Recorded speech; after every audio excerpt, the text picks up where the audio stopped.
I'm back. The tier lists are back. I'm also back in New Jersey. Let's go ahead and rank every shortstop in Major League Baseball for the 2022 MLB season. There's a lot of really good shortstops. Let's see where I rank them, from elite all the way down to below average. But first, I want to give a quick shout out to today's sponsor, SeatGeek. The end of the season's coming up, playoffs are coming, and the tickets are getting a little expensive. If you aren't using SeatGeek to buy your tickets, you're making a huge mistake. Along with the fact that if you use my code GIRAFFE, you save $20 off your first purchase at SeatGeek. The app's extremely easy to use. You go on, you search the game you want, and then you start looking at the SeatGeek score. If you see a score that's green, that means it's a good deal. You should buy that. If you see orange, red, any other color, maybe stay away from it. Mets are going to be in the Bronx in a week or two, and I need to go to that game. I'm going right to SeatGeek, using code GIRAFFE, saving that $20 off, and buying the tickets that have the best score. So again, that's $20 off your first purchase at SeatGeek with code GIRAFFE. Make sure you click the link in the description to download the app today. Thank you to SeatGeek for sponsoring today's video. Big shout out to SeatGeek as always. Here we go. We're starting off with Amed Rosario.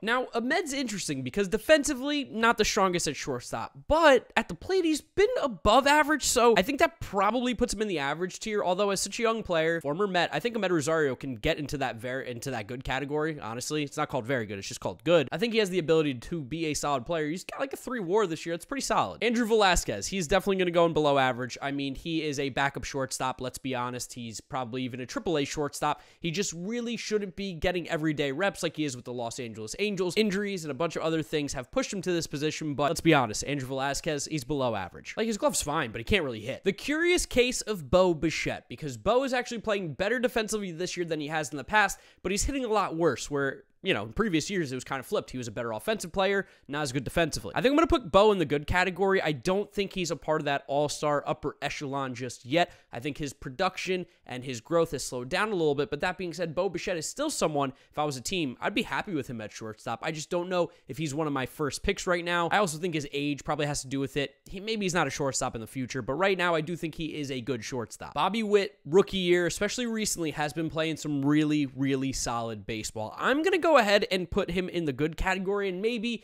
it's me being a little biased because he's a rookie, and I think that this dude is going to be one of the best shortstops at some point in his career. But on a personal note, along with what I've seen so far as a 22-year-old first year in the majors, I've been really impressed with Bobby Witt. Now, defensively, he has a lot of things to work on. Definitely needs to improve his game there, but offensively, especially as the years got on, Bobby Witt has improved and improved and improved, so much so that I think he's probably in this good shortstop tier. I wouldn't be upset if you said he's average based on how he has played at this current moment. Brandon Crawford is someone that I say he's good all of a sudden because he played well, and then he goes back to being like pretty irrelevant. He's still really good with the glove, so that's going to put him in the average category because at least he is one of the best defensive shortstops in the league, which I got to give him credit for. He's done it, yeah, you know, now for a few years. He's very, very solid there, but offensively, between the injuries and such, falling off, he's finally, I guess, again, looking old because he looked old again a few years ago, but I think we have to put him in average right now. He's just not as sharp as he was last year, and it feels like this is probably the Brandon Crawford we're going to see more of. Bryson Stott, decent little shortstop. I'm not going to yet put him in good because his numbers overall this year haven't been very solid, but I do think he's average. I think he's better than Didi Gregorius, who they had at shortstop. I think recently he's been hitting a lot better. We saw him get on base 4 times against Max Scherzer.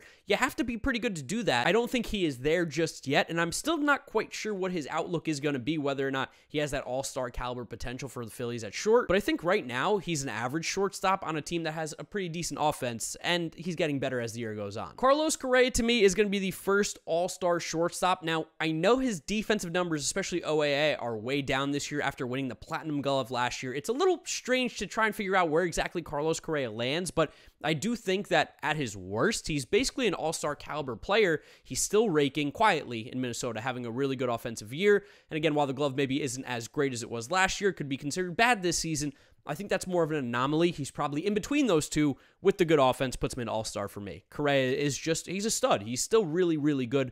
Just probably not that elite like maybe we thought last year. So based on how CJ Abrams has played thus far this year, he would go in below average, but I think that's a little bit rough because I don't think he's going to be a bad player by any means. I think right now he's probably going to end up being a league average shortstop, especially for the Nationals, playing a little bit more. I think he's good athlete, good bat to ball skills, really just a good player. He's just so young. He's got to prove himself a little bit more before he gets any more praise or maybe even hate. Corey Seeger. Corey Seeger definitely goes in the all-star tier. The dude's absolutely mashing in Texas, hitting for a ton of power, which is something that you always expected Corey Seager to eventually do. He had been a big doubles hitter in the past, but this year he's hitting for that home run power. And defensively, he's been really good this year. Surprisingly good for a guy who maybe wasn't lauded for his glove in the past. His arm's probably feeling a little bit better too now after having some more time from that injury. He's definitely an all-star. I don't put him in elite because the elite category is saved for the cream of the crop, but Corey Seager is really, really close, knocking on that door. Dansby's going to go an all-star finally after, what, 5-6-ish years. Dansby in his contract season decided to play up to that #1 pick overall status that he once had.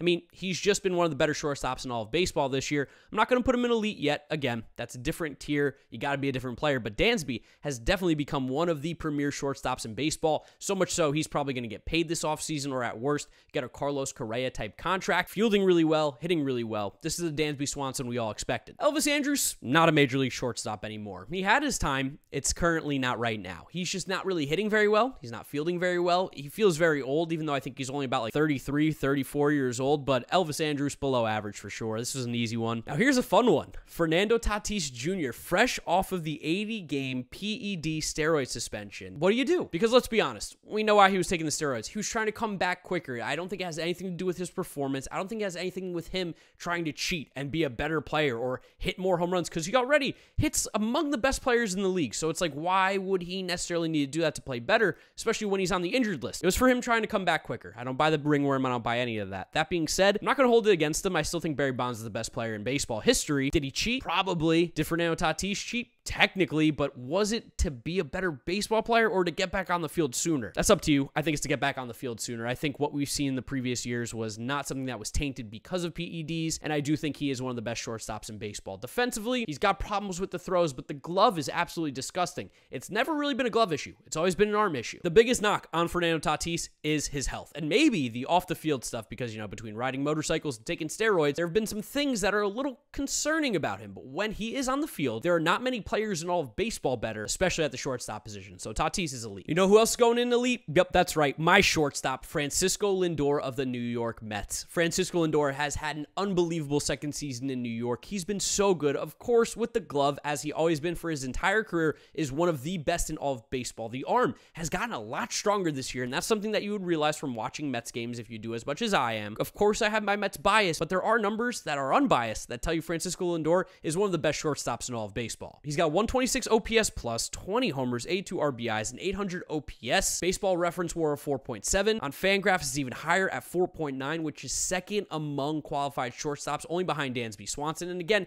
keep in mind, he has more track record than Dansby, which is why I'm slightly putting him ahead of him. But he's walking at almost 10%. He's striking out under 20% of the time. 129 WRC plus, that's third in all of baseball among shortstops, and he's an elite fielder. Francisco Lindor 100% deserves to be an elite. The dude is absolutely disgusting. Geraldo Perdomo, below average, just not much there, doesn't really hit, the glove is fine, it's whatever, but Geraldo Perdomo, probably not someone you want to be running out at shortstop every single day right now, and someone who I wasn't particularly high on as a prospect. Not like guys like Bobby Witt or even Bryson Stott or CJ Abrams. A guy like Hassan Kim, really good in the field, and a pretty decent hitter, like, at worst, he's basically league average. What do I do with Hassan Kim? Because he definitely has value, like, he's probably a good player, but he just feels weird being in the same tier as Bo Bichette and Bobby Witt, because I think this is probably like what you're going to get out of Hassan Kim, where those guys have better ceiling potentials, and he feels like he fits more in this group. But man, Hassan Kim's been pretty good this year, hitting pretty well, great defense. I mean, I think I'm going to put him in good. I think I'm going to put Hassan Kim in good. Isaiah Kiner-Falefa, I feel bad for him because he wanted to be a Yankee badly, and he's just not been very good. He's been bad. At the plate, not that great. 1 home run this year, and he was brought in as a good defensive shortstop, but really at the end of the day, his glove has not lived up to the expectations, and if he's not hitting and not having his glove be at an elite level, he's a below average player. There's no way around it. Javi Baez, one of the most disappointing signings that I can remember in a very long time. That being said, it's the same thing as Lindor, except he's a lot worse than Lindor was in his first year. It's a new place. Probably high expectations with that big contract, but that being said, he's just getting eaten alive. He's got 0 protection, so there's no reason to ever throw him a strike, and for a guy who chases and doesn't walk like Javi Baez, it's a nightmare scenario. He's still fine in the field, still good at shortstop, but it is really, really hard to put him anywhere but average, I think, right now. Like, man, it's going to be tough for him to be like one of those really good shortstops out in Detroit, where at least Hassan Kim is like average hitting and elite glove. Jeremy Pena. I love Jeremy Pena. I think Jeremy Pena is awesome. The bat has definitely slowed down a bit, but the glove is absolutely disgusting. That being said, I'm going to put him in the good tier. I think 100% he has the ability to get into this all-star elite category. It's just not at this current moment. The ceiling, it's so high. The ceiling is the sky. He's so good. I'm really excited to see what he does for the future of the Astros. I'm going to put Jorge Mateo in the average category. The bat's getting a little bit hot. He has played really good defense at shortstop this year. Maybe it's me being a little harsh on him, maybe harsher than I should, but I think Jorge Mateo brings a lot to the table, maybe that some numbers don't take in, like the speed and everything that he does have, and he has a pretty strong arm, I believe. I can't really put him in the good tier, honestly. It doesn't feel right. I think Hassan Kim's a little better, but Jorge Mateo's having a really nice year for the Orioles. Jose Barrero, I'm not gonna lie, I never really understood the hype necessarily. Like, he's a big, strong kid, but he never really puts it together, and it's a small sample again, but I think right now Jose Barrero's just below average. I haven't seen anything yet that has made me particularly excited about him as a player. It's just never really hit. When I think of average shortstops, I think of Jose Iglesias. The guy hits for average, plays good enough defense. Like, he is just, I feel like, average to maybe slightly above average at all the things that he does, but overall, because he doesn't really hit for any power whatsoever, I think he's just an average shortstop. That's my line right there. Jose Iglesias, you better or worse than him. He's right in the middle. JP Crawford's probably right about average for me. In the field, his numbers have been all over the place. OAA does not like him this year whatsoever, and at the plate, he's fine. I think he's average as well. Former top prospect just hasn't lived up to the hype in my opinion.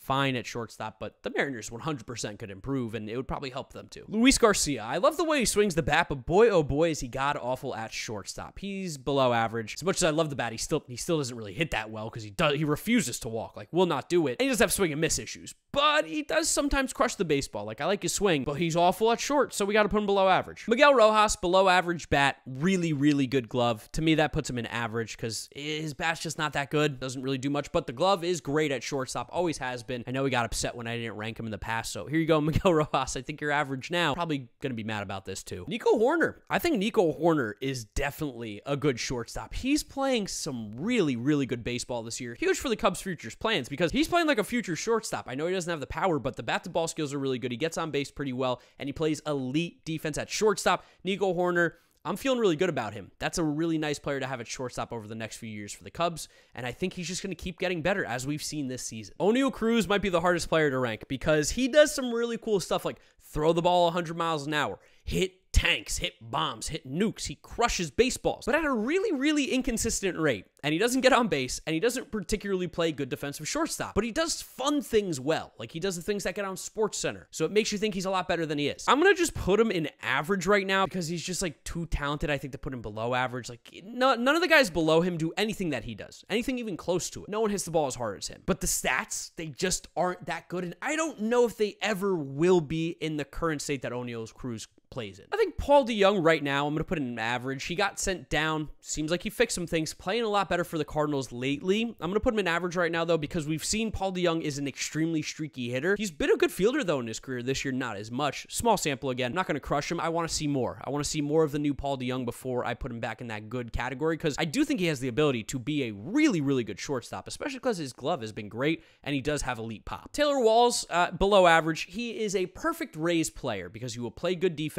and give you okay at bats, but he just doesn't really hit. Taylor Walls is below average for me. I don't really want to explain myself more. Tim Anderson goes in good for me. I think Tim is a really good shortstop defensively. Again, that's not his calling card, but at the plate, elite bat-to-ball skills, one of the best hitting shortstops in all of baseball. Granted, more so for average than power, but he's a fun player to watch. He's got the bat flips and everything, but I don't think he's in that next tier just yet. He does feel like he's in that group of the next guy. Trey Turner? Now, Trey Turner's elite. Trey Turner is one of the best, if not the best shortstops in all of baseball. Some of you got really mad at me last year when I put him super high, but what do you know? He's doing it again. He's just, maybe because he's not like cool or anything like that, but Trey Turner is so underappreciated. He's one of the best players in the game. And I know his defense is not the greatest, but he hits so well. He still has one of the highest WARs in terms of Fangraphs WAR in all of baseball with that horrible defense, right? I know OAA doesn't love him, so I have to bring it up, but his speed's elite. His bat's elite. 838 OPS, hitting 300 with like 15, 20 home runs. Gonna finish the year with like, what, 25 and 100 probably, and an OPS plus WRC plus around 125, 130 with his speed. Trey Turner's elite. I think there's no other way around it. He's probably the best shortstop in baseball. So with Wander, I do think he's here. I think he is all-star, but he hasn't played much, and he slowed down a little bit this year. So I'm gonna put Wander in the good category. It feels a little bit harsh because I do think he's all-star caliber, and I don't like necessarily doing this, but I think realistically, outside of me being a Wander fanboy, I think this is probably where he belongs in that group of the rest of the shortstops right now. But I think he probably will be one of the best shortstops in all of baseball. Hits the ball hard, doesn't strike out, needs to improve defensively, needs for a little bit more power numbers. But this Rays team is clearly different when Wander's on the field. We just haven't seen it much this year. And that's important too. You got to be there. As I have Fernando Tatis in the lead, who's never there. Willie, looking sick with the glove. We know his bat is pretty strong. Hasn't been as great this year, but it's still a good bat. I put him in good. There's a lot of really good shortstops. There's a lot of really, really good shortstops, and there's a bunch of elite shortstops. I think he's in that third tier right now with the rest of the other guys. But then it feels weird to put Wander there. Gotta give it to Xander. OAA, 75th percentile this year. Xander has improved defensively with the glove. There's no doubt. He's also one of the best hitters in all of baseball in terms of especially the shortstop position. Xander rakes. Now, for some reason, the power numbers are down this year, only 9 home runs, but 31 doubles. He's still crushing the ball, still having a really, really good year for those Red Sox. I don't know how much I believe the glove is as good as it's showing this year, so for those reasons, I'm going to put him in All-Star because he's been so abysmally bad in the past at shortstop, but this year he has been good. Give him credit. I'm going to put him in All-Star. I think he is probably the top of that next tier, and if that glove sticks, he's elite. No doubt. If he can be a good defender at shortstop for the next few years, he has to be an elite with the way he hits. I need to see a little bit more before I start saying he actually has that good of a glove. So this is my shortstop tier list. These are my rankings. Trey Turner, Tatis, and Lindor are my elite shortstops right now, with Bogarts, Correa, Seeger, and Dansby as that next group, followed up by Tim Anderson, Horner, Bichette, Bobby Witt, Hassan Kim, Jeremy Pena, Wander Franco, and Willie Adames. Some guys down here, a lot of dudes can move up and down, I think, by the end of the season, depending how they finish this season. A lot of guys I expect to get higher as their careers go on, like Wander Franco, Jeremy Pena, Bobby Witt, even Bo Bichette. But I'd love to know what you guys are thinking about my tier list down in the comment section below. Do you agree with me? Do you disagree with me? Let me know what you're thinking. If you did enjoy this video, please do drop a like on it. That's the best way to show your support on the channel, as well as subscribe so you don't miss out on any of the content coming at you. Follow me on all my social media at GiraffeNeckMarc, links in the description. Thank you guys for watching. You know the drill from here on out. YouTube recommends you watch this video. This is my most recent upload. Click through those if you have not yet seen them. Thank you guys for watching, and I'll see you all tomorrow for another video. Bye.